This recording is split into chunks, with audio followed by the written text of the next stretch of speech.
Сәлем достар, бүгін сіздерге еттің нанын, яғни жайманың жасалуымен бөлісемін.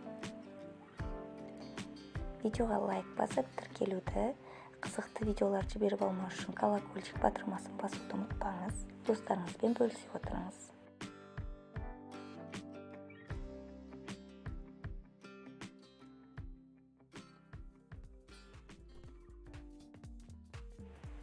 Бір стакан сүзілген сорпамызға шым-шым тұз сеуіп, онымен қатты илейміз.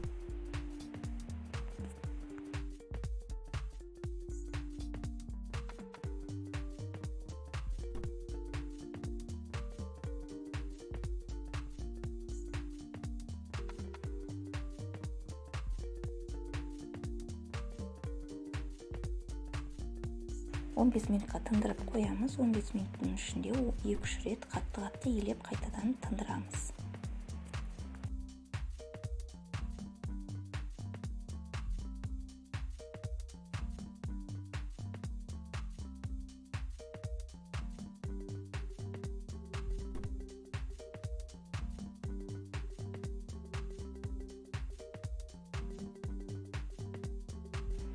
Жаймамызды жайып,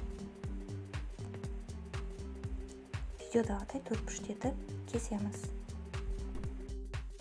Өте дәмді болып шығады, ас болсын.